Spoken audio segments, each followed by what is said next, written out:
repasando lo de la semana pasada, en realidad vimos la modalidad, vimos toda la presentación, y vimos un poquito el concepto. A ver, ¿alguien se anima a tirarme el concepto de seguridad, de sistemas operativos? A ver, ya sea por chat o si se animan a levantar el audio. Un concepto. Nadie está pidiendo que sea una perfección, porque como estuvimos charlando la semana pasada, podía darse que podemos tener diferencias en la conceptualidad. A ver. Conjunto de programas que permiten usar los distintos recursos de una computadora para darle, digamos, funciones al usuario. Bien, bueno. Un concepto orientado hacia el uso por parte del usuario. Después ahí estoy leyendo programas para administración eficiente de recursos. Bien, habíamos dicho que esa era una de las funciones principales, la función de los recursos. Interfaz entre programas de aplicación y hardware. Muy bien. ¿Cuáles eran los tres objetivos que habíamos dicho fundamentales del sistema operativo? Que Calidad de podía actuar. uso, eficiencia y capacidad para evolucionar. Muy bien, perfecto, Milagro, así es. Bien, bien, bien, bien. Entonces, basado en eso, que es el foco que tenemos que tener, ¿no? Sí, Cristian, a ver, tenés la mano levantada, no sé si fue sin querer o... No, fue sin querer, bien. Digamos, tenemos que tener el foco en ese aspecto, ¿no? En lo que son los objetivos, ¿no? Esto de lograr una eficiencia, la eficiencia es fundamental, digamos, porque queremos que la cosa funcione de la mejor manera posible, no perfecta, porque para lograr la perfección sabemos que es imposible, pero sí podemos lograr la mejor manera de trabajar por parte del equipo y que va a lograr la mejor productividad por nuestra parte, por el usuario, por las aplicaciones que usan el sistema. Además, la evolución por una cuestión obvia de que día a día la tecnología crece. Ya sabemos que se viene toda una tecnología de robótica, de automatización, de inteligencia artificial, de manejo de estadísticas probabilísticas y todo lo que tiene que ver con la ciencia de datos. O sea, hay una evolución que va a traer aparejado también un hardware diferente, una interfaz diferente. Interfaz me refiero a lo que permite conectar el hombre con la máquina, o la máquina en sí. Y por otro lado tenemos esto de la facilidad del uso. O sea, tiene que ser fácil, porque si no, no se usa. Es así de sencillo. Si no es sencillo el uso, si no es cómodo, el usuario abandona esta posibilidad de manejarlo, ¿no? Entonces, tenemos la posibilidad de perder un cliente, tenemos la posibilidad de que lo que considerábamos que era una necesidad deje de serlo, porque ya no es necesario usarlo. Y por otro lado también está la facilidad del uso, que lo que va haciendo es, va ayornado y muy pegado a esto de la evolución. O sea, a ver, es muy fácil usar, pero tiene que ir evolucionando. Entonces, por ejemplo, el disquete en algún momento, que probablemente lo vean en Aqua, a lo mejor se los muestren físicamente, yo acá no los tengo, en el laboratorio tengo siempre un paquete de cosas viejas para mostrarles, pero bueno, no las he traído para acá. Pero tienen, por ejemplo, los disquetes que en algún momento, bueno, eran el dispositivo de traslado de información, de resguardo, de backups, pero era totalmente ineficiente. No era difícil de usar, porque lo único que hacía era colocarlo y después tenías que ir y acceder al explorador de Windows, por ejemplo, si estuvieses en Windows, para ver su contenido, o tenías que hacer un ls, por ejemplo, si lo hacías por línea de comando, un dir en el caso de Windows. Bueno, esto que estoy hablando por ahí ya lo van a ver bien en la parte práctica. La evolución fue llevando a que empezaron a salir dispositivos más sencillos en el uso y mucho más eficientes, como por ejemplo el pendrive hoy en día. ¿Sí? Hoy en día el pendrive ha reemplazado al CD, ha reemplazado a un montón de otros dispositivos que ya no se usan más, ya han pasado a la historia. El CD todavía sigue, porque el CD tiene cierta fidelidad para la música, entonces por ahí se sigue resguardando, pero en realidad la tendencia es a la desaparición. Ya hoy los equipos no vienen casi con lectoras de CD, y la evolución ha sido hacia el pendrive, ¿no? Hacia el dispositivo que permite de alguna manera llevar mucha información en algo muy pequeño, muy sencillo y con bastante seguridad de que no se va a romper como un CD que se podía rayar o un disquete que se rompía simplemente porque le entraba una pelusa donde iba el disco. Bueno, ya vamos a ir viendo esa evolución también. Perfecto. Bueno, teniendo en cuenta que digamos, estamos hablando un poquito de lo que sería la evolución de estos sistemas, ¿sí? Vamos a adentrarnos justamente un poco a la historia, ¿sí? Nos vamos a meter en la historia. Así que voy a compartir. Por favor, confírmenme si están viendo en la pantalla la evolución de los sistemas operativos. Sí, profesor. Sí, profe. Perfecto, gracias, muy amables.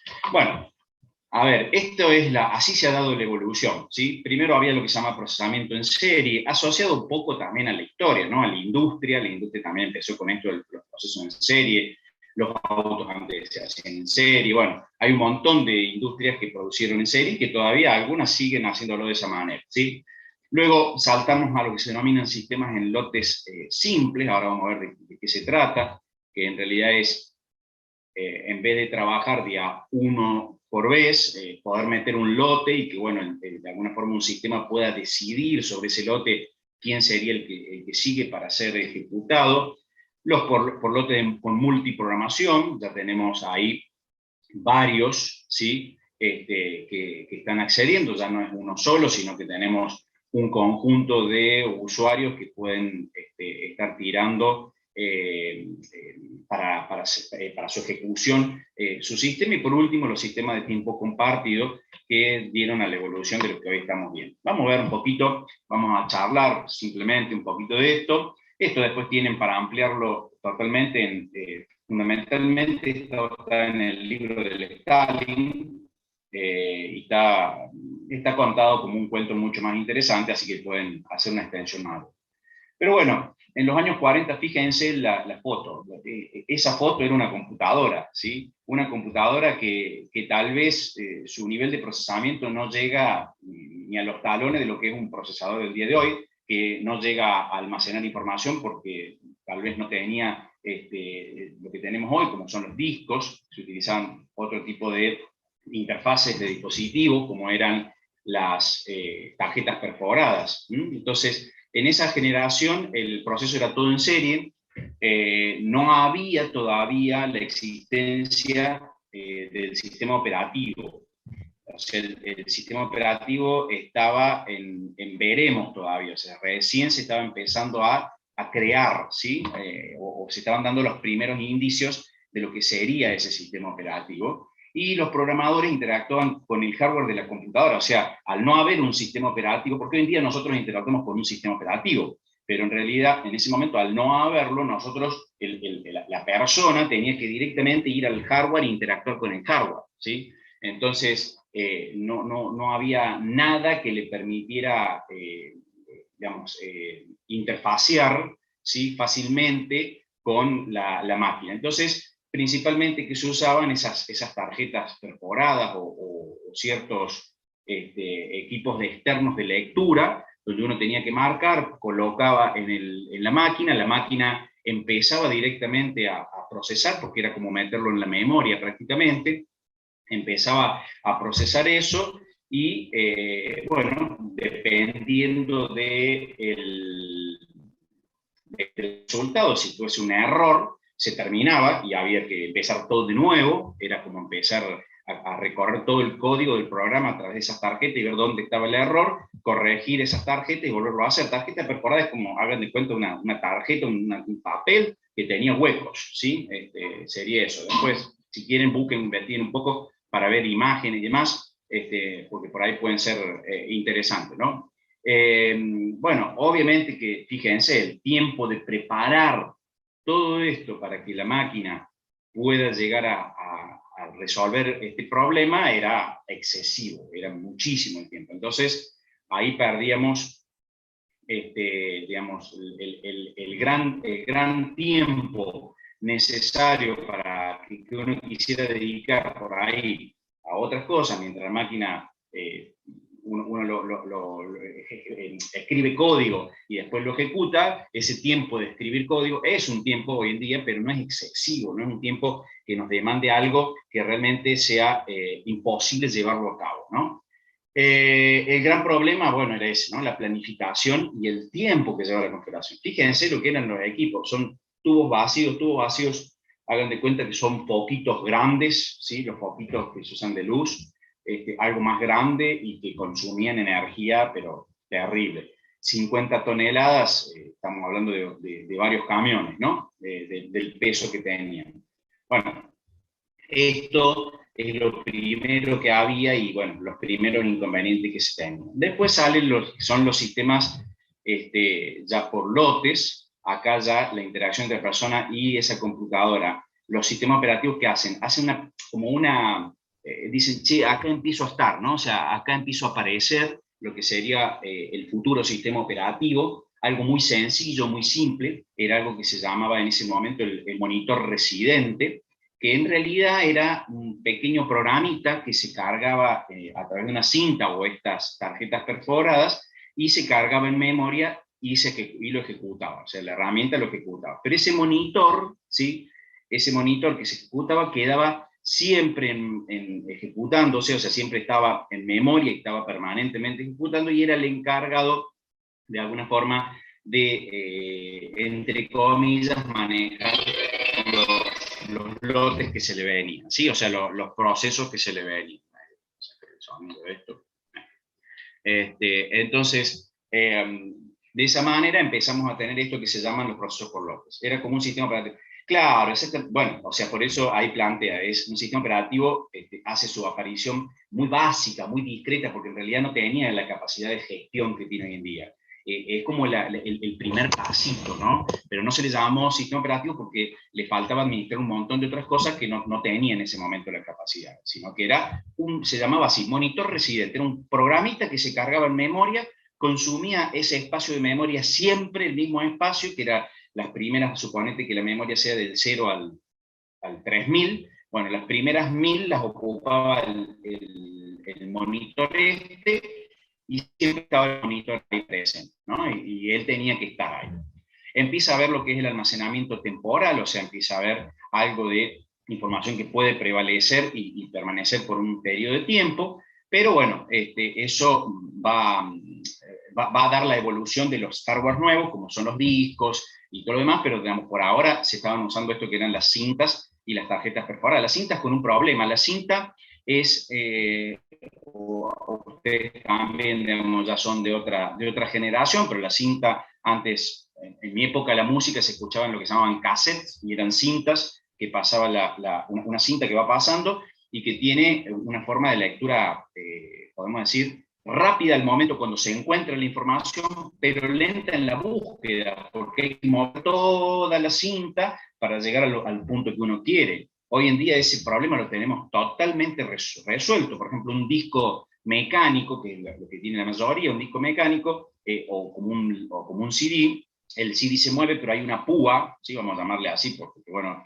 hoy se están poniendo de moda de vuelta los discos de pasta viejo, pero el cabezal, ¿sí? Que se mueve, que es un lector, ¿sí? Puede ubicarse rápidamente donde quiero leer o buscar algo de información. Entonces, ganamos en eso. Por eso es que algunas de las características de hardware que eran necesarias en ese momento tenían que ver con proteger la memoria, ¿sí? Ya vamos a ver por qué, porque estamos hablando de procesos por lote. Procesos por lote es que yo tenga un lote de programitas, ¿sí? Un lote de cosas que quiero ejecutar, y que este monitor tenga la capacidad de ejecutar primero uno, después el segundo, después el tercero, que él pueda hacerse cargo. Entonces, el hombre en este caso lo que hacía era enchufaba el dispositivo, ya sea la cinta o la tarjeta, se cargaba eso en memoria, y el monitor se encargaba de darle cuál sería el primero, de hacer un estilo de planificación. La planificación la hacíamos nosotros, porque en realidad íbamos poniendo esto, ¿sí?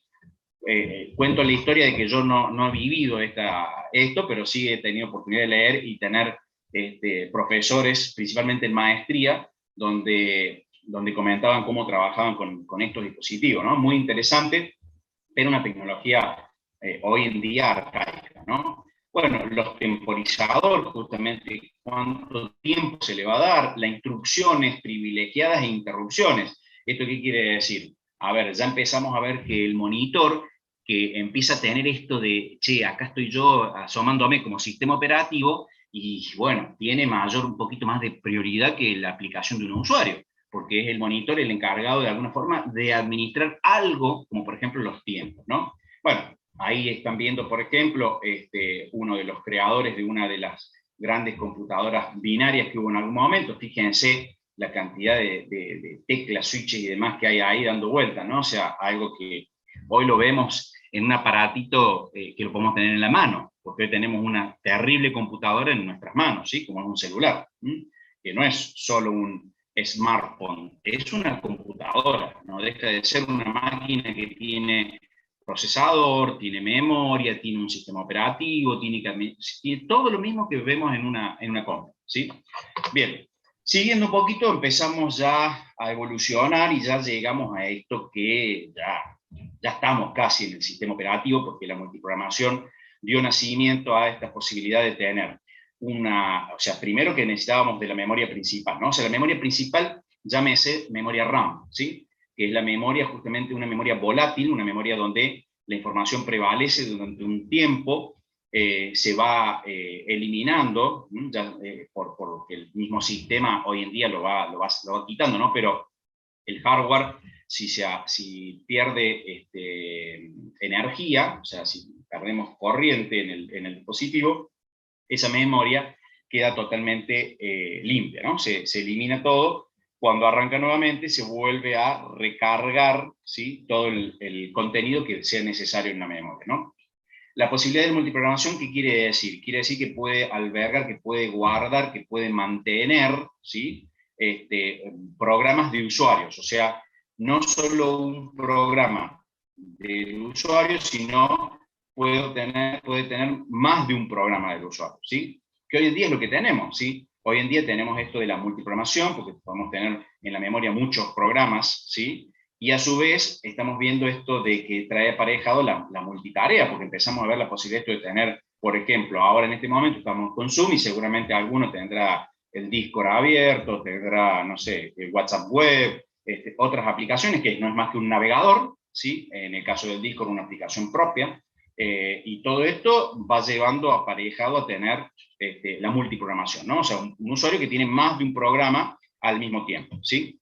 Bien, eso se empieza a ver aparejado ya por los años. Estamos hablando, a pesar de que nuestra disciplina es una de las más jóvenes, ¿sí? Hablar de los 60 para nosotros es algo muy viejo ya, ¿sí? Pero es por la velocidad de evolución que tiene justamente, ¿no? Entonces, el CPU, que es nuestro procesador, empieza a ejecutar estas instrucciones de programas, ¿sí? Que ya van a ver un poquito más en detalle tal vez en arquitectura de computadores, las instrucciones principalmente desde el lado de lo que se llama el assembler, pero instrucciones donde empiezan a ocurrirse, son pequeñas líneas de código, vamos a llamar, que se van ejecutando, y esas son las instrucciones de los programas. El programa tiene un montón de líneas y bueno, se tienen que ir dando un montón de ellas. Entonces, cuando se encuentra justamente en ejecución este dispositivo, este programa, o sea, se convierte en un proceso, ¿sí? Se convierte en un proceso, entonces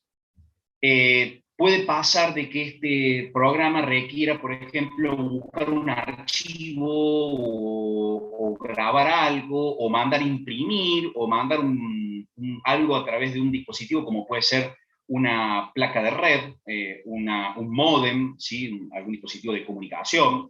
Entonces, eso se denominan operaciones de entrada-salida. ¿Por qué operaciones de entrada-salida? Porque estamos hablando de una operación que está asociada con un dispositivo de entrada-salida, como un módem, una impresora, puede ser un teclado, puede ser un monitor, son todos dispositivos de entrada-salida. Entonces, ¿qué sucede? La idea es que justamente cuando se empieza a realizar esta operación, fíjese, dice, en lugar de esperar a que termine la operación, se pasa a ejecutar otro programa. ¿Por qué plantea esto? Porque los procesadores son muy rápidos, eso es lo que tienen, los procesadores son veloces. pero los dispositivos de entrada-salida son lentos. Ustedes imagínense mandar a imprimir algo de 200 hojas y que tengan que esperar a que se terminen de imprimir las 200 hojas para poder continuar usando la computadora. Se volverían locos. O sea, ya se desesperan cuando mandan a imprimir y tarda un minuto en llegar la impresión. Bueno, digamos, el lograr eso fue algo muy importante y en algún momento, obviamente, era una de las características problemáticas. ¿Por qué? Porque uno largaba la ejecución, ¿sí? La operación entrada-salida se empezaba a dar y hasta que no terminara, no te devolvía la posibilidad de que se ejecute otro programa.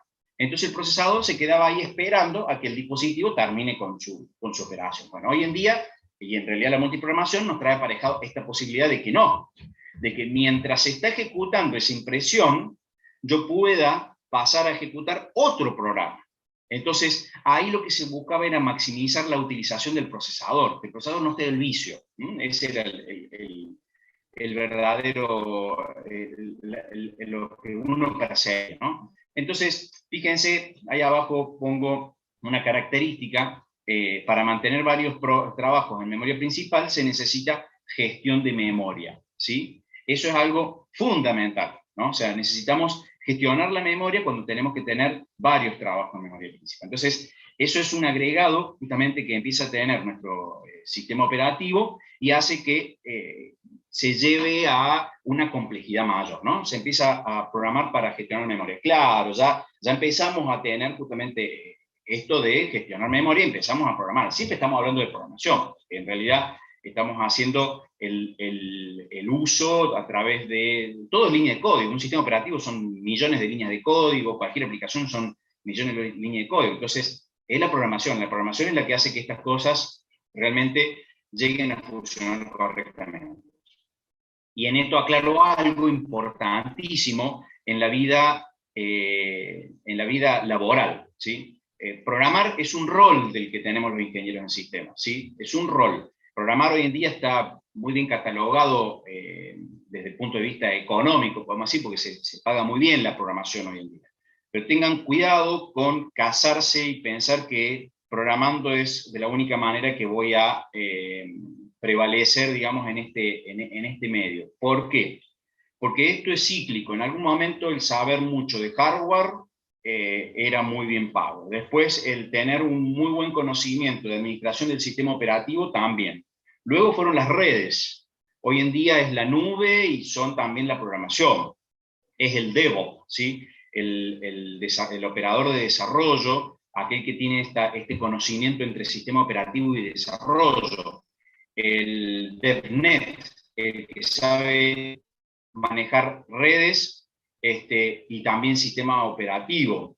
El que tiene la capacidad de ser DevSec, que sabe no solamente desarrollar, sino que también está orientado a la seguridad. Hoy hay muchos roles, y no son únicamente los asociados a programación. Hoy está en boga y está ahí arriba, top, todo lo que sea programación, pero mañana puede cambiar y ser otro. Lo importante es que como ingeniero en sistemas tenemos la capacidad, ¿sí?, de estar en todos ellos, ¿sí? O sea, nosotros tenemos las bases para poder interactuar en todos.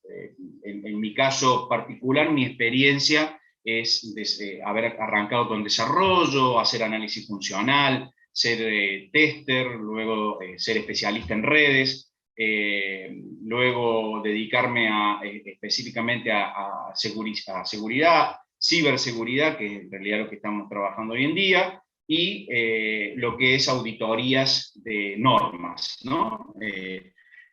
Fíjense el rango. Y a su vez gestiono un laboratorio donde gestiono recursos humanos. Tengo personal, tengo equipamiento, recursos de todo tipo, no solo, llámense hoy en día en vez de recursos humanos, talento, ¿no? Que es como se denomina. Pero hoy tenemos un montón, o sea, nosotros tenemos como ingenieros capacidades para muchos roles, ¿no? O sea, que en realidad nuestras incumbencias es lo que nosotros podemos desarrollar. Exactamente, como dice Ignacio ahí también, una de las salidas hoy muy fuerte también tiene que ver con el análisis de datos, ¿sí? Todo el análisis de datos también conlleva hoy en día una necesidad en el mercado por esta masividad, ¿no?, de información que hay dando vuelta y que nos permite mejorar procesos y algoritmos asociados, por ejemplo, a la inteligencia artificial, a la realidad aumentada, bueno, a varias otras cosas que ya irán viendo con el tiempo en esta carrera. Bueno, quería echar un poquito de eso porque me parece importante los aspectos de ese tipo. Fíjense en lo que es la programación, ¿sí? Cuando uno habla de monoprogramación, sucede esta gráfica que están viendo allí, que es, primero entra un programa, por ejemplo, el programa A entra en ejecución, ¿y qué pasa? Cuando entra en ejecución, cuando decimos entra en ejecución es que estamos usando el procesador, ¿tá? Estamos usando el cerebro de la máquina. Entonces el cerebro está ocupado, trabajando en ese momento. Y en un momento vino una instrucción, mientras está ejecutando, pues está ejecutando un programa, el programa de A, que es del usuario A. Entonces cuando está ejecutando, llega una instrucción que dice, necesito mandar imprimir algo. Entonces ahí entra en espera de la entrada-salida. ¿Qué significa? Que ya el procesador no hace nada porque está esperando que la impresora termine. Cuando la impresora termina, ¿sí? todo este tiempo que tardó, vuelve le avisa de alguna manera al procesador, le dice, terminé, ¿sí? Entonces ahí, o continúa ejecutando el proceso A, que como es monoprogramación, va a seguir con el programa A, lo va a seguir ejecutando, y si ese programa vuelve a requerir una espera, vuelve a hacerlo. Entonces, ¿qué sucede? Ahí estamos hablando de un programa, es el programa A, no hay otro programa. Hasta que el programa A no termine, no libere el procesador. Fíjense qué pasaría en este caso si entro en un bucle infinito. Un bucle infinito ya lo van a ver cuando empiecen a desarrollar, ¿sí? Cuando empiecen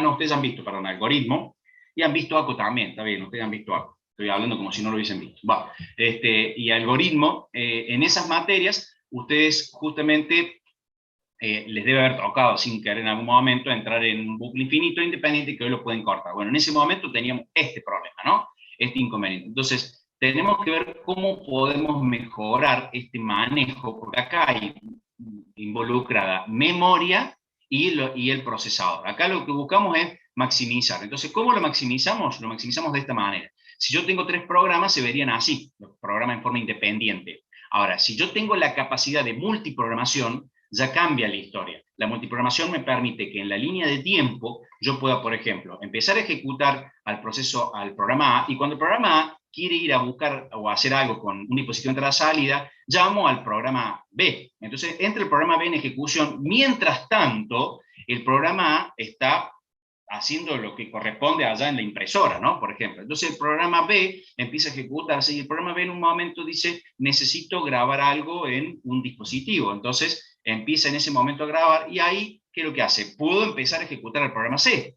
Entonces, fíjense cómo he ganado el tiempo de uso del procesador, porque ahora ya puedo usar sin ningún problema esto, y esto va a continuar. Obviamente que va a haber aquí, a lo mejor un tiempo de espera o no, y puede darse que que termine, como en este caso, terminó, ¿sí? La espera, ¿sí? Y ahí viene el siguiente.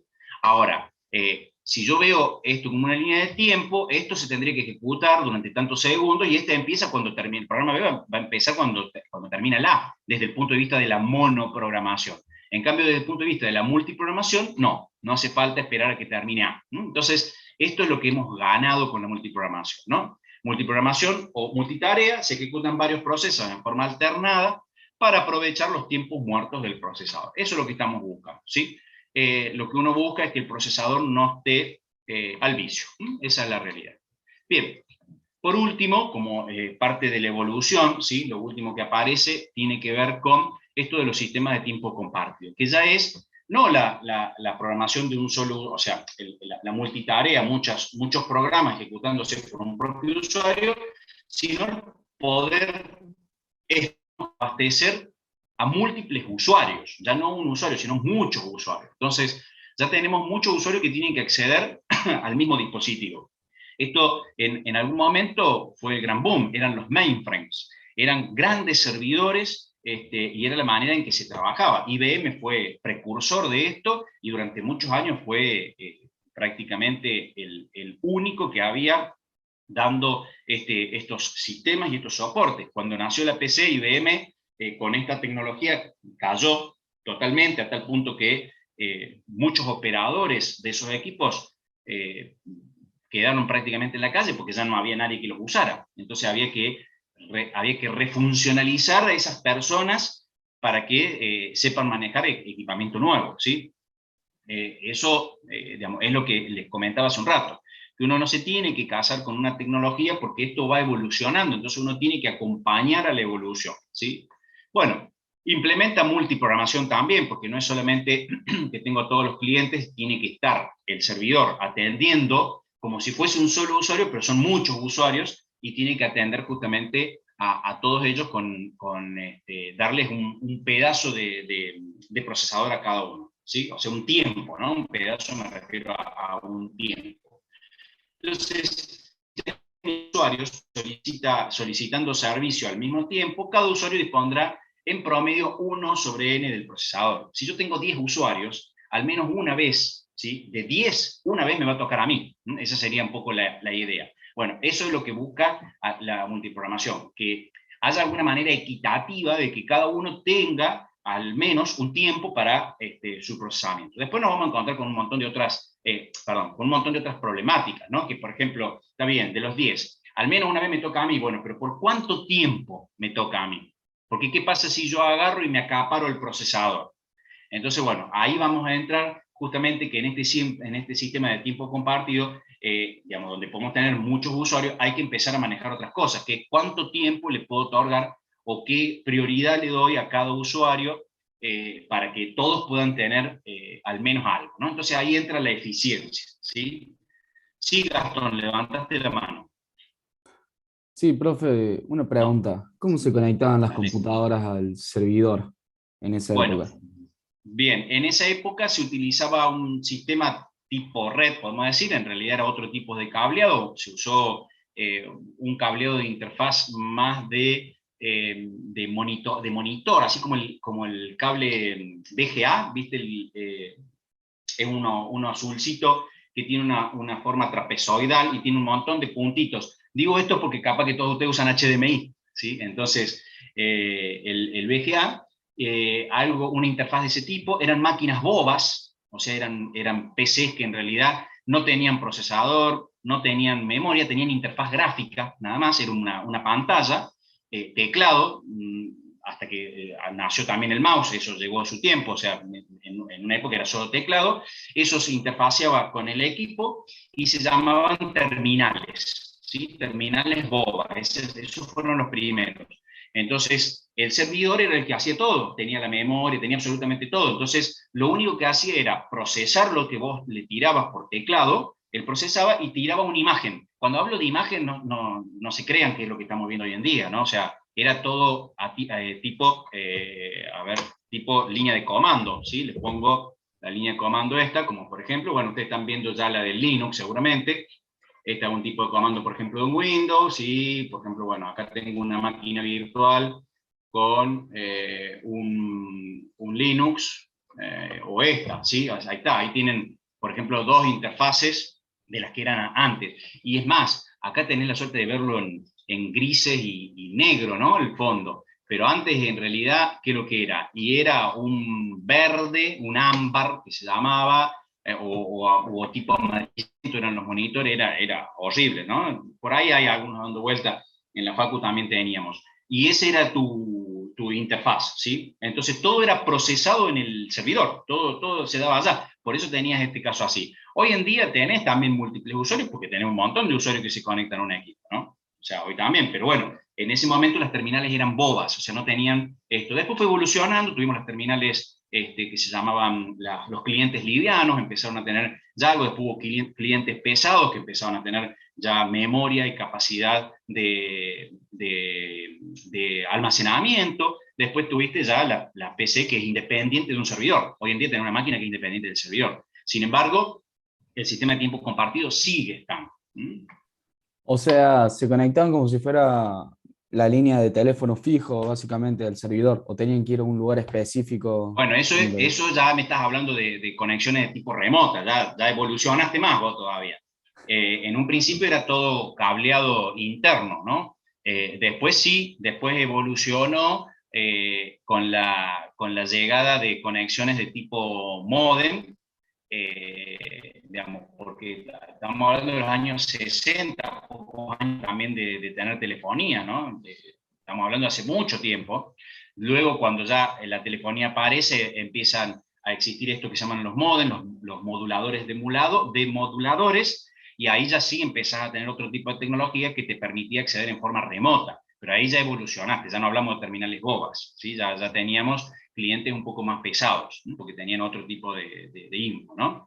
Luego sí, luego aparecen, primero estaban los modem con la tecnología Dial-Up, que, bueno, en mi caso a mí me tocó, nosotros, la BBS, que es un producto de la UTN, donde tenemos nuestros correos electrónicos, no los de ustedes, sino el correo electrónico primero que hubo en la facultad, fue una de las primeras que hubo acá en Córdoba, y usábamos, digamos, el modem, y vos tenías que, o usabas el modem o usabas el teléfono, ¿sí? Hasta que, bueno, eso evolucionó y llegamos al ADSL, ¿no? El ADSL, que es lo que usamos hoy, que tenemos la división, digamos, de alguna forma, de la frecuencia. Entonces vos tenés por un lado datos y por otro lado tenés voz, y por eso es que podés tener sin ningún problema el teléfono y podés tener datos también. Y ya está desapareciendo también, porque el teléfono está de a poquito siendo historia, ¿no? O sea, reemplazado totalmente por los celulares y demás. Y veremos cómo evoluciona esto, ¿no? Pero hay una evolución mayor a esos años. Ahí está dándose una evolución mucho mayor. Podemos empezar a hablar mucho más de esto. No nos adentramos mucho más, porque es simplemente como para tener una noción de la historia de cómo se llegó a lo que hoy tenemos prácticamente, ¿no? Bien. Bueno, continúo así Pero fue avanzando. una consulta. Sí, dale, Agustín. En esos casos, por ejemplo, que estaba el servidor y los usuarios, Sí. donde el procesador se dividía en 1 sobre n. Uh-huh. Dentro de ese n, ¿el servidor contaba con un usuario? Porque también me imagino que requería un tiempo de procesamiento o algo por el estilo. El procesador es quien, perdón, vos decís, el sistema El operativo, está diciendo, servidor. perdón, me dijiste si no. No, el servidor Pues, y los clientes. Dentro de bueno, ese esquema, por ejemplo, esa fotito que aparecía, ¿el servidor bueno, cuenta como sí, uno de sí. los n o no? Claro, no. El servidor es un sistema operativo. El servidor tiene el sistema operativo. Él es quien administra. Él no es un usuario del servidor. Él es quien brinda el servicio. Y el sistema operativo gestiona. No era o sea, a ver, sí tenía uso, pero la división se hacía entre los otros 10. Porque el sistema operativo siempre Claro. tiene que estar manejándose. El sistema operativo siempre está consumiendo procesador. ¿Está bien? O sea, hoy en día lo mismo. No hace magia. El sistema operativo... Claro, iba a eso. Claro, Sí, pero no se iba divide en a la el N porque... división No, porque del uso. si lo metes en el N, ya se te distorsiona, porque todos tienen esa función, todos necesitan que el sistema operativo es quien va a decidir, por ejemplo, quién es el cliente que sigue, y esas decisiones las tiene que estar tomando. Si tenés en cuenta el N del sistema operativo, estás en el horno. Por eso se divide normalmente el tiempo de usuario y el tiempo del sistema operativo. ¿Está bien? Bien, genial, quedó claro. Perfecto. Bueno, sigo entonces. Vamos con las características de los sistemas operativos modernos, que no es que son de ahora, son de los 60 en adelante, ¿sí? Sistemas operativos modernos, se les denomina así desde esas épocas. Hoy serían los modernos, pero en realidad seguimos teniendo estas características. Hay evoluciones, pero siguen siendo usadas las mismas, muchos de los mismos algoritmos de las épocas, lo que pasa es que han evolucionado un poco más los algoritmos o se han estado combinando. Estas son las características principales. Si a mí me preguntan, ¿cuáles son las características de los sistemas operativos modernos? Ahí las tenemos. Arquitectura, micronúcleo, microkernel, ¿sí? No núcleo, sino micro, algo más pequeño. Multihilos, múltiples posibilidades de que un proceso se divida en varios pequeños procesos, le vamos a llamar, porque vamos a después entender que son como subprocesos. No, Joaquín, no es, la BIOS es hardware. El microkernel es parte del, o sea, el microkernel está de alguna forma en el sistema operativo, estamos hablando, ¿sí? Y es algo que se carga después en algún momento en las funcionalidades en el procesador, ¿está bien? Eso es el núcleo, pero no es parte de la BIOS. La BIOS es algo propio de una placa, de un hardware puro. La BIOS arranca, y usted lo tiene que haber visto en ACO. La BIOS arranca, es el sistema de entrada-salida básico, arranca y llega a un punto en el cual busca el sistema operativo, o sea, carga el núcleo, el microkernel, ¿sí? Y le da el poder, la potestad, y le dice, hacete cargo vos de ahora en adelante. Y la BIOS desaparece, o sea, ya no entra más en juego. Entonces entra a jugar ahí el sistema operativo, ¿sí?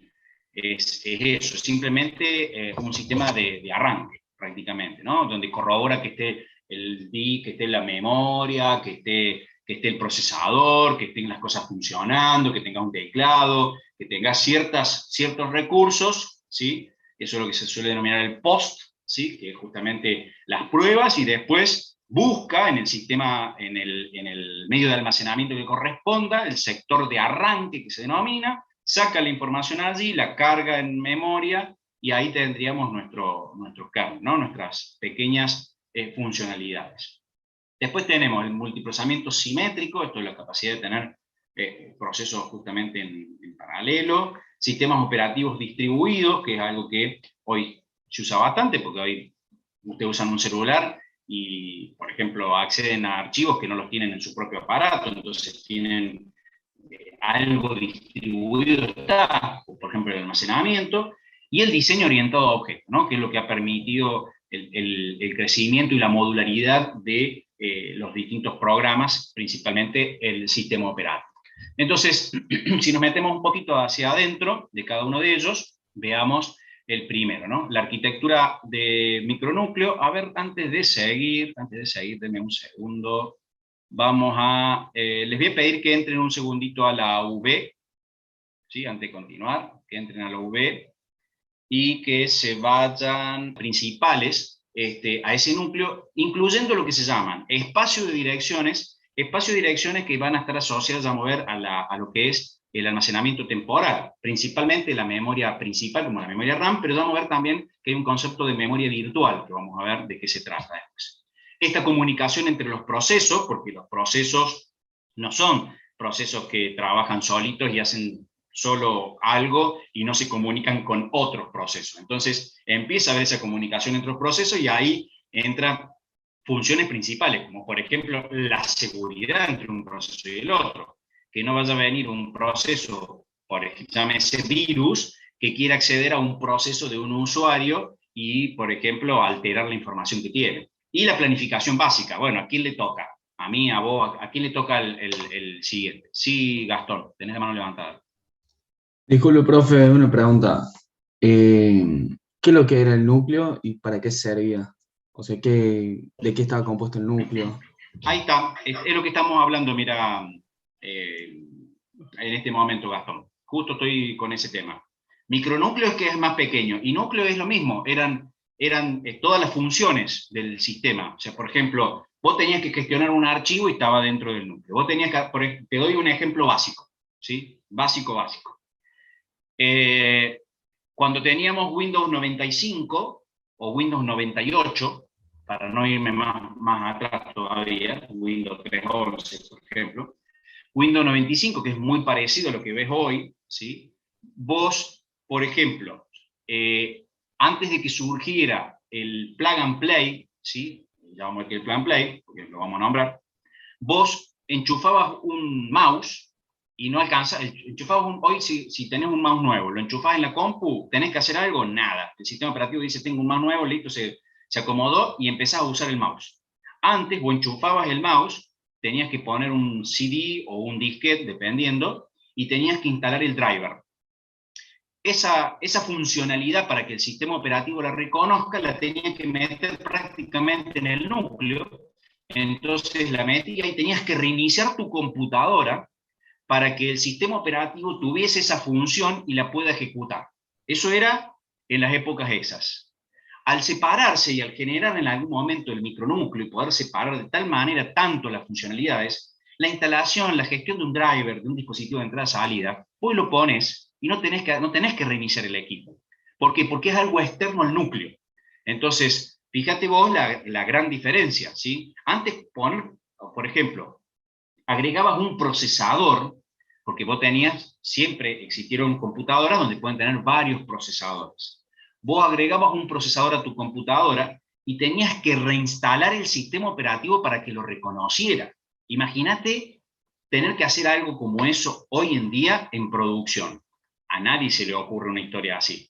Nadie se animaría a tener que reinstalar algo en producción. Al contrario, ni a palo reinstalar un sistema que está en producción.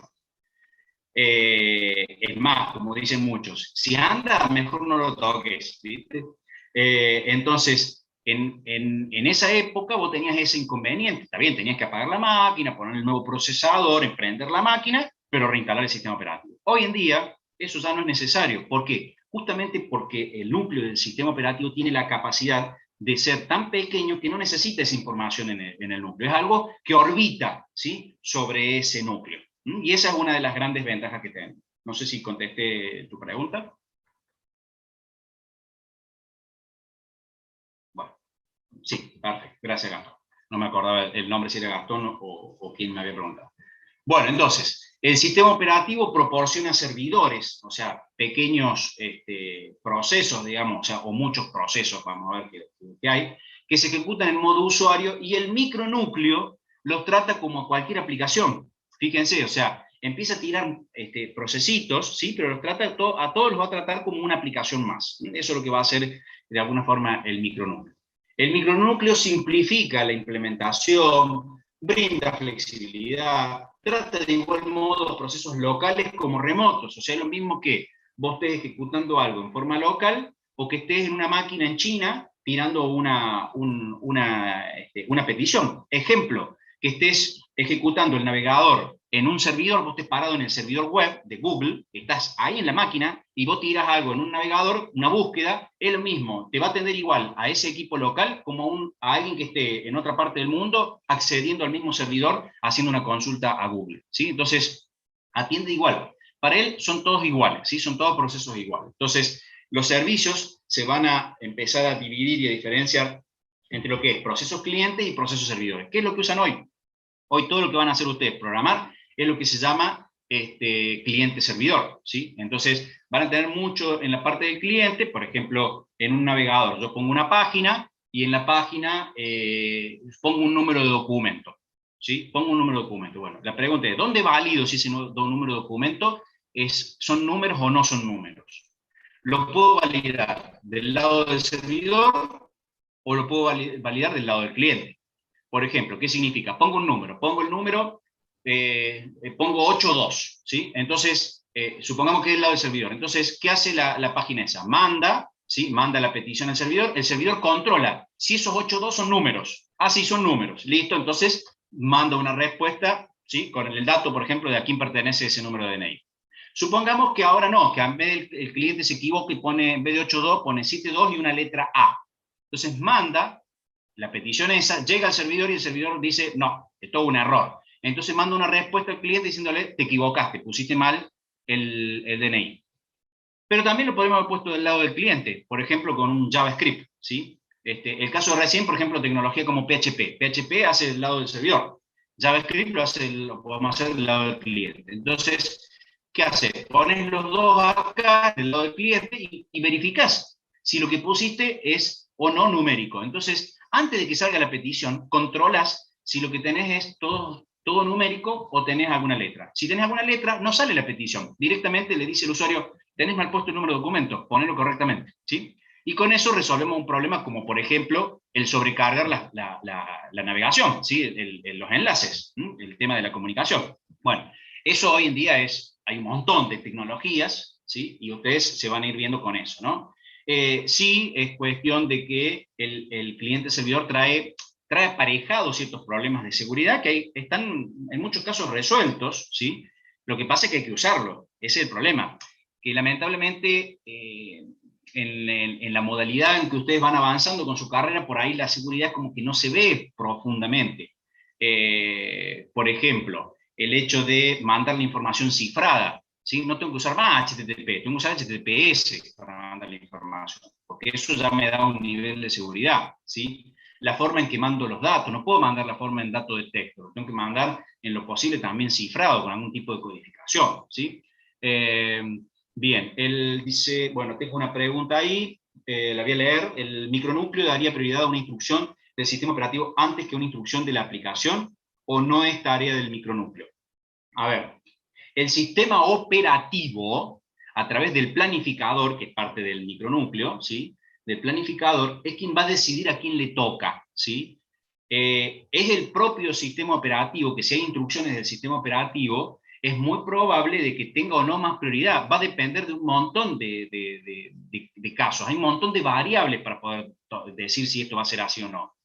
Puede ser que el sistema operativo requiera, pero en realidad está todo armado para que espere a que termine quien está ejecutándose en ese momento y después entra él a procesarse. Por ejemplo, el planificador entra cada rato al procesador para poder decirle al procesador quién es el que sigue en la ejecución, ¿sí? Entonces le entra a darle la información para decirle, mira, este es el que sigue, acá es quien debería continuar. Entonces hay un planificador dando vuelta que va a estar entrando. Y es parte de él, ¿sí? Es parte de este planificador el decidir quién es la aplicación que sigue, o en realidad no la aplicación, quién es el proceso que sigue. Porque a lo mejor los procesos que sigan son todos, tienen una alta prioridad de la misma aplicación. Te pongo un ejemplo.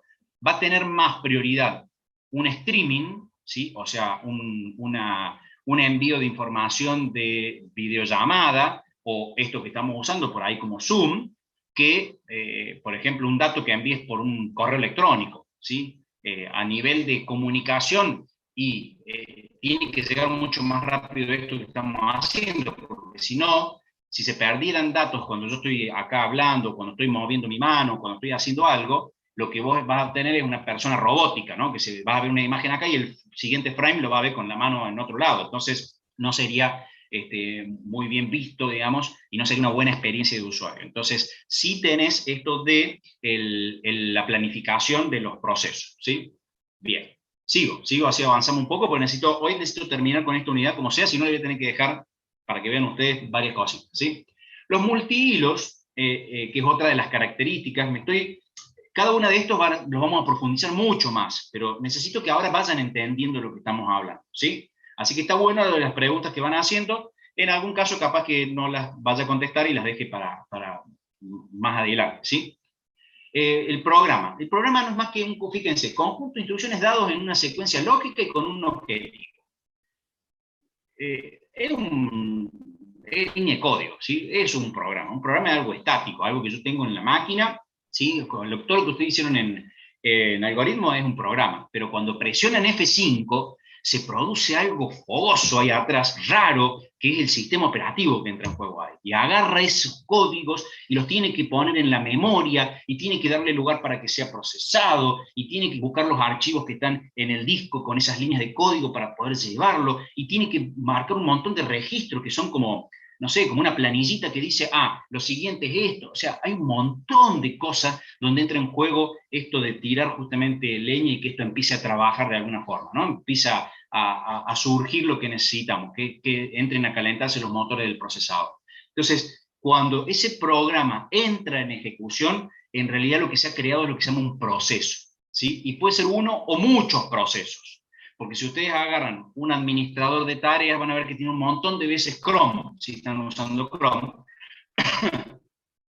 y en realidad ustedes tienen una aplicación que se llama Chrome. ¿Cómo puede ser que tenga un montón de veces Chrome? Y bueno, porque en realidad son muchos procesos creados por la misma aplicación, ¿sí? Bien, entonces el programa en ejecución empieza a tener lo que se llaman estados y recursos asociados. Cuando hablo de recursos, memoria, procesador, el hecho de la asignación del bus para cuando la información tiene que ir de un dispositivo al otro. Bueno, empieza a haber recursos asociados. Y estado, ¿por qué? Porque el proceso puede estar siendo ejecutado, puede estar esperando a que se ejecute, ¿sí?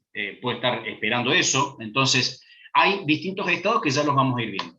Un programa puede de alguna forma tener un solo proceso, puede tener muchos procesos, ¿sí? Que en realidad no le vamos a llamar muchos procesos, vamos a decir que es un proceso que dispara hilos, ¿sí? Que tiene como subprocesos, vamos a plantearlo así. El multihilo, técnica donde un proceso ejecutando una aplicación se divide en hilos. Se ejecuta concurrentemente. ¿Esto qué quiere decir? Que si yo tengo, por ejemplo, muchos procesadores, puedo tener tal vez un hilo en cada procesador. Interesante. El hilo es un contexto de ejecución que se planifica de manera independiente. ¿Qué me dice esto? Y que así como planifico procesos, también puedo planificar los hilos, y puedo llegar a estar poniendo un hilo en un procesador, otro hilo en otro procesador, al mismo tiempo, y se está ejecutando prácticamente en forma paralela todos los hilos de un mismo proceso, de una misma aplicación, ¿sí? Se ejecutan de manera secuencial. Esto es secuencial si vamos a ver cuando tengamos un monoproceso, vamos a ver los casos de monoproceso y de muchos procesadores. Nos vamos a focalizar más en el monoproceso, porque es en realidad ahí donde se entiende mucho mejor parte de esto. Es el hilo cuando empieza a ejecutarse, puede ser interrumpible, para que sí o no, y el procesador puede ceder el turno a otro hilo en algún momento, o sea, en vez de a otro proceso, a algún otro hilo. El proceso es un conjunto de uno o más hilos. ¿Qué es un hilo? Un hilo es un subproceso, es como un programa es líneas de código, ¿estamos de acuerdo? ¿Sí? Bueno, cuando vos pongas F5, ese programa se crea lo que se llama un proceso. Está buena esa pregunta, no la voy a explayar, se las dejo más para que la lean, pero les tiro una noción. Cuando el proceso se crea, ¿qué significa que el proceso se cree? Significa que el sistema operativo le pudo dar memoria, que vio que tiene capacidad para poderlo ejecutar, que tiene la posibilidad de crear las variables necesarias, genera lo que se llama una pila, ¿sí? un stack de las instrucciones que tienen que ejecutar, un contador, pequeño registro donde dice cuál es la siguiente instrucción que se tiene que... Todo eso es parte de un proceso. Eso es un proceso, ¿sí? Bien. ¿Qué es un hilo? Bueno, es más chiquito. Eso mismo, pero más chiquito. Donde un mismo proceso está dividido en varios hilos y es más chiquito. Ya vamos a ir viendo, cuando veamos prácticamente la unidad de proceso, ahí nos vamos a meter en la mitad de la unidad de proceso es hilos, ¿sí? Ahí vamos a ver lo que son los hilos. Bien, objetivamente es eso, es estos recursos que te estoy diciendo, ¿no? Claro, exactamente, Gastón. Comparten los recursos entre todos los hilos, comparten recursos que son del proceso. Es como que tiene un papá, ¿no? Y comparten los recursos del papá, pero cada uno de ellos tiene recursos propios también. Tiene sus propios recursos. Pero comparten, algunos recursos los comparten, ¿por qué? Porque está el proceso de este padre que los ha creado. ¿Sí? Bien, perfecto. Perfecto. Dice lo mismo que el multithreading 7. Sí, el multithreading es en realidad multihilos, eso significa, ¿está bien? Que hace el núcleo CPU, salgan dos hilos. Exactamente, estamos hablando en eso, ya yendo a tecnología, ¿sí? Bueno, acá no me meto mucho más, vamos a lo que es multiprocesamiento, perdón, quiero meterme en lo que es multiprocesamiento simétrico. ¿Qué es lo que estamos hablando? Muchos procesadores, una memoria compartida, un bus de sistema que tiene la capacidad de poder llegar a todos los procesadores. Entonces, tenemos muchos procesadores, comparten esa misma memoria y obviamente comparten los dispositivos de entrada-salida. Por ejemplo, una impresora compartida, ¿sí? Procesadores tienen esa capacidad de estar interconectados.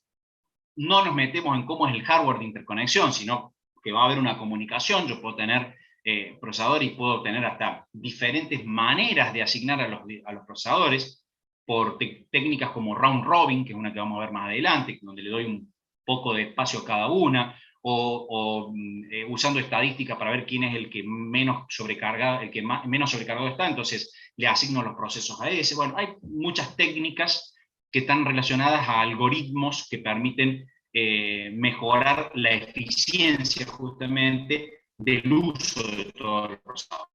Y todos esos procesadores pueden ejecutar las mismas funciones. ¿Qué significa?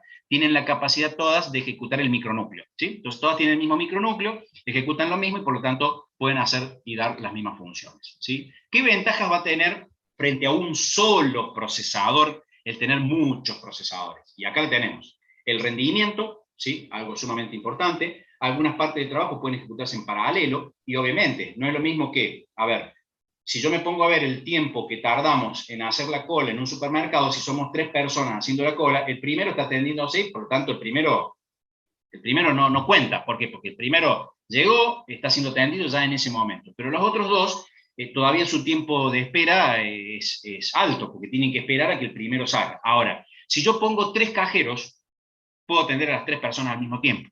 por lo tanto el rendimiento del tiempo es mucho mejor, ¿sí? Obviamente la experiencia de usuario es mejor, o sea, tengo un montón de otras ganancias, sí, a nivel de el dueño del supermercado tengo costos, tengo 3 personas que tener, tengo 3 sueldos, tengo 3 problemas, ¿sí? Bueno, con el procesador pasa lo mismo, tengo un procesador o tengo 3, si tengo 3, y bueno, obviamente que el costo es superior, pero tengo ganancias en el rendimiento, ¿sí? Entonces, ahí, por ejemplo, podemos ver lo que es el rendimiento. La disponibilidad, en algunos casos, esto no es en los equipos que normalmente usamos nosotros, pero en los equipos que trabajan con multiprocesamiento simétrico a nivel de servidores y a nivel ya de mayor escala, el hecho de que se rompa un procesador o que tenga muchas computadoras trabajando como si fuese una sola, que se rompa una, y bueno, yo sigo teniendo disponibilidad. El fallo no hace de que se detenga la máquina. Sigue funcionando, ¿sí? El equipo sigue funcionando. En nuestras máquinas residenciales, nuestras PC, nuestras notebooks, si se rompe el procesador, estamos en el horno, ¿sí? O sea, no anda directamente. Bueno, pero hay equipos que tienen la capacidad de disponibilidad. Entonces, el multiprocesamiento simétrico tiene esto, tiene la disponibilidad, que principalmente se ve ¿dónde? En supercomputadoras o donde tenemos muchas computadoras a través de una red conectadas, ese es el bus, ¿sí? Conectada, y que se rompa una computadora no va a afectar a que la cosa siga funcionando. Va a disminuir el rendimiento porque se rompió una, pero sigue funcionando. Entonces, mientras más núcleos, tengo una pregunta, mientras más núcleos tenga el procesador, más procesos puedo tener al mismo tiempo. Sí, Federico, siempre y cuando las tecnologías permitan eso, porque hay que ver no solamente que tengas mucho. A ver, vos podés tener muchos procesadores, pero también depende de los algoritmos que se usan. Ejemplo, vos podrías llegar a la cola del supermercado donde tenés 3 cajeros y podrías ir a cualquiera de las cajas. O a lo mejor no. A lo mejor tenés que ir, qué sé yo, por ejemplo, pongo un ejemplo, el otro día vi en el Dino, que es, sí, el supermercado que está en el Dino, hacen una sola cola, y hay un montón de cajeros. Y hay alguien que va diciendo te toca allá, o hay una luz de color que indica quién es el siguiente que va a atender. Vos elegís la cola que querés. Entonces, fíjate que hay un algoritmo distinto. Sin embargo, a lo mejor en los 2 casos tenés 3 cajeros. Bueno, acá es lo mismo, ¿sí? El hecho de que tengas más núcleos, ¿sí? Justamente que tenga más núcleos significa que puede tener el microkernel, ¿sí? Entonces voy a tener muchos microkernels ejecutándose y voy a tener la posibilidad de tener muchos más procesos, ¿sí? De poder ejecutarse. Pero dependen de un montón de cosas, no solamente del hardware, depende del sistema operativo que tenga la capacidad de saber y entender que tiene muchos procesadores también, ¿no? O sea, eso es lo que quiero que entiendan, que no es, le pongo más memoria y la máquina anda más rápido. No, que le ponga más memoria no significa que la máquina va a andar más rápido. También hay que ver un montón de otras variables, ¿sí? Eso es lo que quiero plantear. Pero sí vas a ganar, obviamente, cuanto más procesadores tengas, más posibilidades vas a tener. Depende también de que tengas más caché en el procesador, bueno, un montón de otras cosas más, ¿sí? Crecimiento incremental. ¿Por qué? Y porque si tengo la capacidad de agregarle más procesadores, y voy a poder ir creciendo, ¿sí? De una manera hasta exponencial por ahí. Por ejemplo, si yo puedo decir que cada computadora es un procesador, ¿sí? Y puedo hacer un sistema operativo que lo que haga sea distribuirse en un montón de computadoras, imagínense si yo ese sistema operativo lo enchufo a la red de Internet y hago que todas las computadoras que están conectadas en este momento en Internet sean parte del procesamiento. Y fue más que exponencial el crecimiento. Millones y millones de computadoras en este momento aportando algo. Fíjense las cosas que se podrían hacer si hiciéramos eso. Por ejemplo, un ejemplo interesante de esto, ¿sí? Del crecimiento incremental, es lo que hace el changuito este que junta dinero, no me sale, Santiago creo que se llama, no me sale el apellido, que dice, bueno, si ponemos 100 pesos cada uno, el tipo consigue por ahí millones para problemas, maratea. Ahí está, gracias Ezequiel. Exactamente, de él estoy hablando. Fíjate vos, tira en la red, millones de personas aportan 100 pesos, que son 2 facturas hoy, ¿sí? O no me alcanza, porque acá, ya que en mi casa salen 60, así que no me alcanza, y conseguís millones de pesos, ¿no? Bueno, en los procesadores pasa lo mismo. Si yo pudiese lograr un sistema que cuando enchufo la red de Internet le mande a cada procesador que hay en el mundo conectado a la red de Internet, de decirle, préstame un ciclo de ejecución de tu procesador para investigar sobre esto, tal vez podríamos resolver problemas como el cáncer, el COVID, lo que sea, ¿sí? Los hay programas específicos para descubrir, por ejemplo, extraterrestres, ¿sí? O comunicaciones extraterrestres y demás, ¿no? Entonces, voy a la pregunta esa y sigo porque quiero avanzar. ¿Hay límites para los procesadores que se puedan conectar físicamente? Físicamente en una computadora es el hardware el que te lo da. Bueno, ahora ya no alcanzo a ver tu nombre. Eso me habían pedido, después le tengo que indicar que... Martín, ahí está, Martín. Martín, a ver, físicamente va a ser el hardware. Si la placa madre te permite poner 10 procesadores, vas a poder poner 10 procesadores. Ahora, en el crecimiento del sistema operativo con respecto a la cantidad de máquinas que puedas evolucionar, va a depender de otras variables. Por ejemplo, el espacio de direcciones, ¿sí? Que ya vamos a ver cuando veamos memoria de qué se trata, porque el espacio de direcciones también te limita. Por ejemplo, si yo hablo de 64 bits, probablemente también es un limitante. En algún momento teníamos sistema operativo de 16 bits, después tuvimos de 32 bits, hoy tenemos de 64 bits. Y lo más seguro es que nos vayamos a quedar cortos, y que en algún momento empiecen a aparecer procesadores de 128 o 254, ya, de 256, ya vamos viendo de lo que vaya apareciendo con el tiempo, ¿sí? Bien, la escalabilidad es la variedad de productos basado en el número de procesadores. O sea, hoy en día tengo la posibilidad de escalar, no solo porque tengo un Windows, sino porque también tengo la posibilidad de ir creciendo porque hay evolución. Entonces, es la posibilidad que me permite ir evolucionando, ¿no? O sea, la escalabilidad está muy pegada al crecimiento incremental, porque me tiene que permitir seguir creciendo. Pero bueno, hay tecnologías que tienen un limitante y se te llegó ahí ¡pum! Y murió, ¿sí? Y ya no hay forma de que esto pueda seguir creciendo. Por ejemplo, memoria. Sí, tengo un slot de memoria. Y bueno, si tu máquina soporta, suponete, módulos de 5 teras, genial. El tema es que si en el mercado no hay módulos de 5 teras, está en el horno, ¿sí? Entonces, a lo mejor llegás a 1 tera. Y a lo mejor una máquina tiene 5 slots y soporta 5 slots de 5 teras. Y bueno, hoy podría tener 5 teras, porque pone 5 de un tera, porque son lo que hay. Entonces, muchas veces la escalabilidad está limitada también al hardware, ¿no? Que tenemos. ¿Solo está disponible para Windows Server o puedo poner varios CPU Xeon de Intel en Windows 10? ¿A qué te referís? ¿Al procesador Xeon? Al procesador Xeon lo puedes poner también con un Windows 10, pero hay que comprar, digamos, un procesador de ese tipo para usar. Y como ponerle a un Fiat 600 el motor de una Ferrari. No tendría mucho sentido, digamos. ¿Está bien? O sea, hay hardware especializado, pero no especializado para que lo uses con Windows Server. Lo puedes usar tal vez con otro sistema operativo. El tema es el rendimiento. ¿De qué te sirve? ¿Está? ¿De qué te sirve tener un terrible maquinón con terribles procesador, con terribles memorias, si en realidad lo que vas a terminar usando es Office? No tiene sentido. Hay un youtuber que usaba así la compu. Bueno, sí, digamos, pero bueno, tiene la posibilidad de tener eso. Tenés un maquinón. Cuando la máquina requiera algo, se está rascando. El tema es, a ver, ¿qué sentido tiene que tu procesador esté rascándose permanentemente si no lo usas? Un servidor lo usa permanente, ¿sí? Bueno, lo seguimos. Entonces el sistema operativo debe soportar el paralelismo, ¿no? Ahí la importancia que le dije antes, no depende solo de hardware y de interfaz y tecnología. También dependemos de eso, ¿no? Del sistema operativo. La otra característica del sistema operativo distribuido es un sistema operativo donde los usuarios pueden acceder a recursos remotos, como por ejemplo con sus celulares, que ustedes acceden al Drive, por ejemplo. Entonces acceden a archivos, están accediendo a un espacio de disco que está, vaya a saber dónde, ¿sí? En cualquier otro lado. Proporciona la ilusión de que es una sola máquina. Ustedes creen, en realidad la ilusión es de que en mi celular yo tengo los archivos, y en realidad los archivos no están en mi celular, no están físicamente en este equipo, están en un equipo de Don Google, ¿sí? Vas a saber dónde. Y si se le rompe el equipo a Don Google, chao mis archivos, ¿no? Así. Es más difícil que se rompa, pero bueno, puede pasar. La idea cuál es, que de alguna forma yo pueda ver también esto, ¿no? De que el grupo de máquinas separadas se ve como un clúster. Un clúster es la unión de todas estas máquinas trabajando en conjunto, como le dije recién, un montón de computadoras unidas por una red, y nos hacen tener la sensación de que es una sola computadora, ¿no?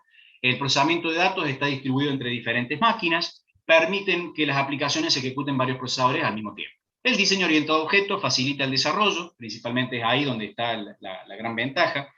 ver objetos por separado, entonces uno desarrolla teniendo en cuenta ese objeto y no todos los objetos. Tengo que conocerlos, pero no tengo que necesariamente ponerme a ver cómo trabajar sobre todos los objetos, sino conocer cómo interfacear, por ejemplo, con un objeto con otro. ¿Ya?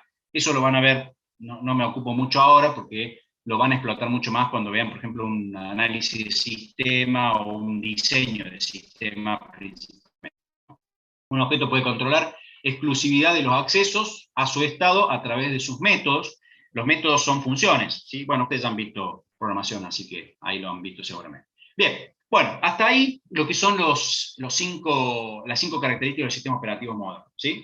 ¿Alguna pregunta, alguna duda para jugar al... me mataste, que es lo que es el LOL. Hace mucho que no... Mis últimos juegos son prehistóricos para ustedes, así que, digamos, no... Hace mucho que no juego. Así que no sé qué será el LOL, Age of Empires. Ah, bueno, por ejemplo, sí. Bueno, no, yo a ese no llegué, jugué a unos un poco más viejitos que esos. Bueno, breve reseña histórica de Windows y Linux, un poquito de lo que vamos a... En realidad lo voy a pasar de largo, esto se lo dejo. El Doom, ese sí, Ezequiel, ese es de mi época, ese sí lo jugué. Arquitectura del sistema operativo y modelos cliente-servidor, ¿sí? Veamos un poquito, esto lo más rápido. Esto se los dejo para que ustedes busquen la historia y vean las evoluciones, ¿sí? Leanla un poquito. ¿Qué es lo que pasa con nuestro sistema operativo de Windows? Nuestro sistema operativo Windows no tiene una estructura micronúcleo como la hemos planteado recién, sino que tiene una estructura más bien modular. Está dividida en módulos, ¿sí? Pequeños y no tan pequeños. En realidad antes, vuelve a existir una masa única y acá se dividió como en módulos, ¿sí? Está totalmente orientado a las aplicaciones, en realidad separa esto, ¿no? Lo que es la ejecución para el usuario de lo que es la ejecución para el núcleo o el kernel, ¿sí?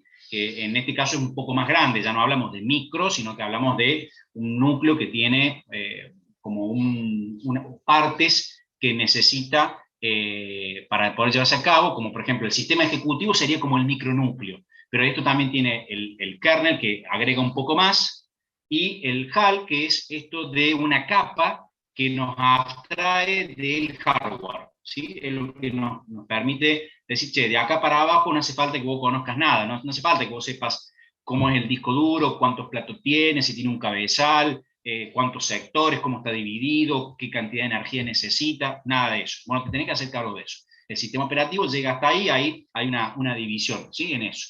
La ejecución principal es del modo usuario. ¿Qué significa? Y bueno, son las aplicaciones del usuario, ¿sí? Y ahí dividimos. Si existe un modo usuario, existe un modo kernel, ¿sí? O sea, hay un modo que es usuario, que es en realidad las aplicaciones que nosotros desarrollamos, cualquier tipo de aplicación, y la del modo kernel es la que tiene que ejecutar el sistema operativo, ¿sí? Entonces, diferencia entre uno y el otro. Bien, así se vería un poco la arquitectura del sistema operativo, ¿no?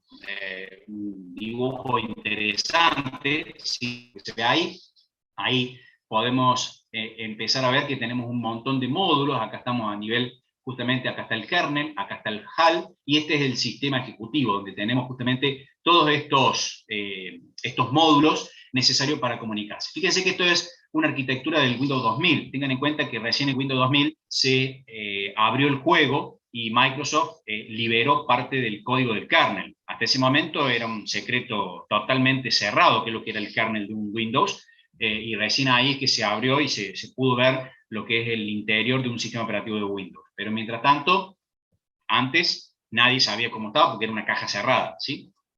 No así el caso de lo que es el Linux, ¿no? Donde uno puede tener a mano todo lo que es el código. Entonces uno lo ve así, ¿sí? Esto que se ve acá, ¿sí? Todo esto que ven acá son los procesos, ¿sí? Procesos de soporte del sistema, los procesos de servicio, las aplicaciones de los usuarios, sus sistemas de entorno, todo esto trabaja a modo de usuario. Sin embargo, lo que está asociado más al usuario, cómo se comunica con el kernel y con el sistema operativo en sí, cómo se comunica con el modo núcleo, a través de lo que se llaman las librerías, ¿sí? Las librerías en Windows, que son las DLL.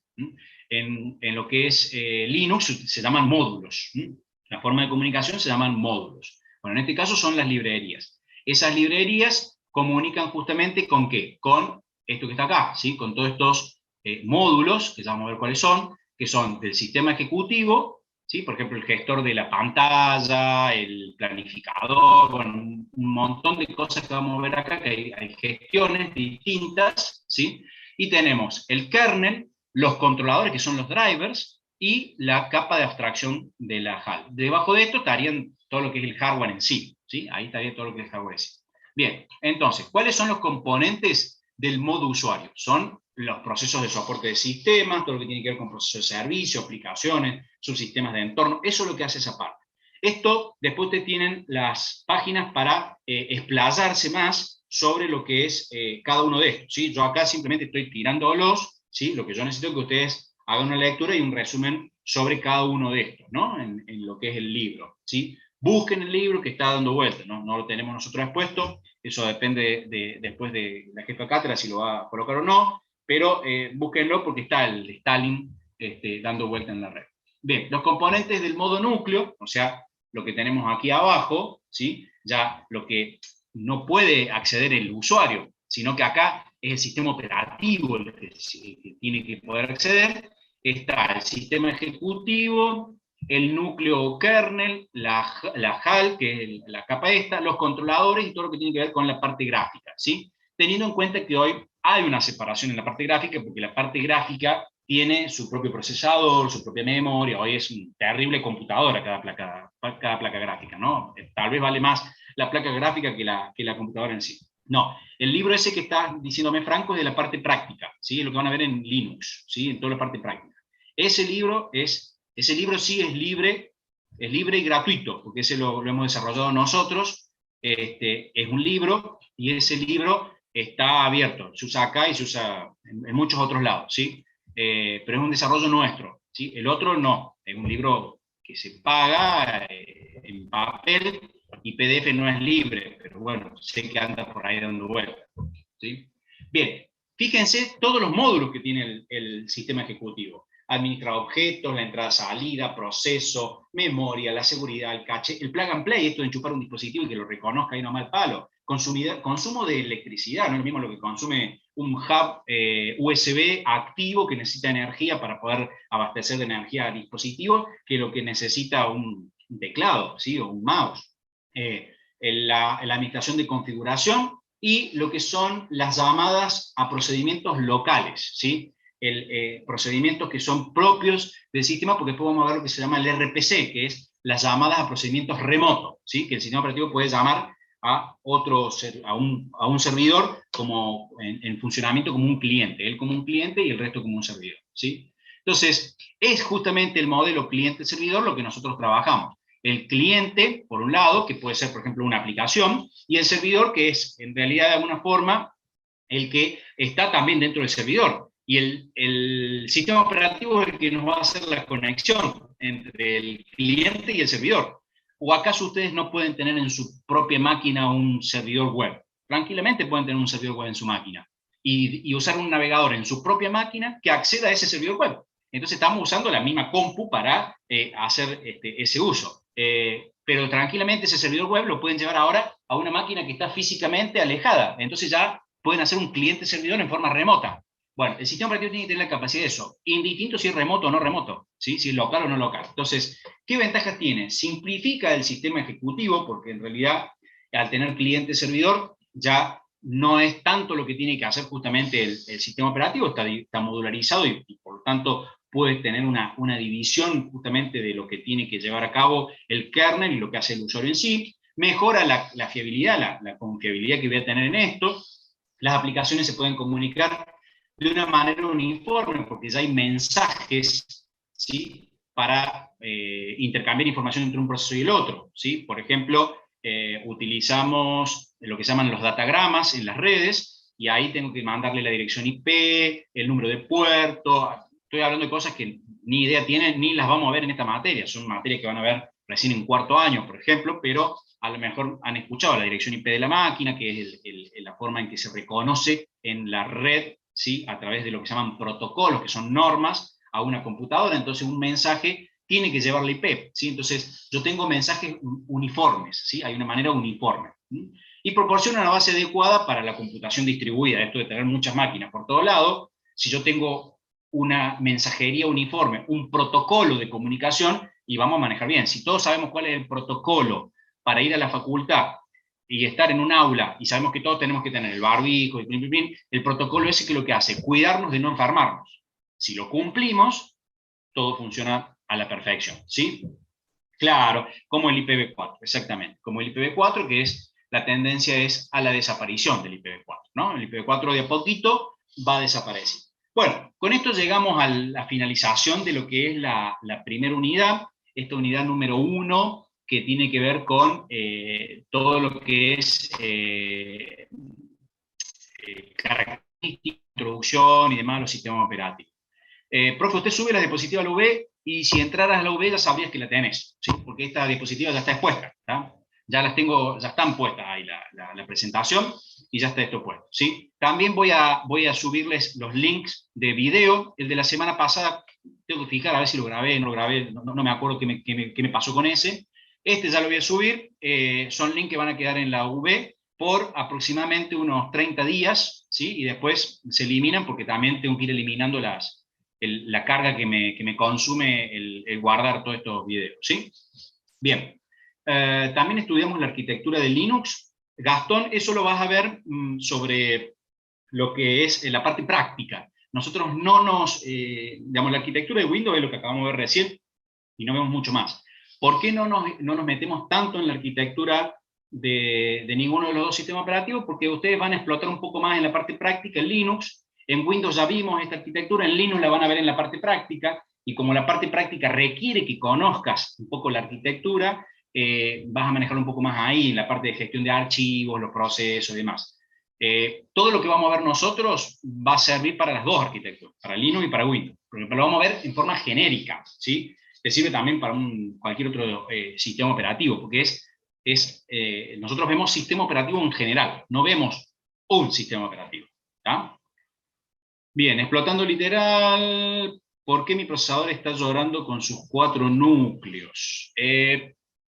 Hay que ver un montón de cosas, hay que ver si realmente son los núcleos, hay que ver si tu equipo es específicamente un problema de cuello de botella porque tenés un disco lento y eso sobrecarga. Pueden ser muchas, ¿sí? Causas por las que un dispositivo puede estar digamos, dándote la sensación de lentitud, y a lo mejor es, claro, vos sentís lento, pero el equipo está rindiendo perfecto, ¿sí? Perfecto a lo que puede. También puede ser eso, un procesador lento, ¿no? Bien. Preguntas, dudas y consultas, y cortamos la clase de hoy. Quería llegar a arrancar algo con gestión de archivos, pero no llegué. Lo veremos la semana que viene. Nos quedan exactamente unos 3 minutos, así que quedo a disposición de alguna pregunta. Si no, quedan liberados para su siguiente clase. No hay algo apunte único como en MAD para... No, olvídate de acá en adelante. Me pregunta si existe, nos vemos para los que se vayan retirando. Me pregunta si existe algún apunte teórico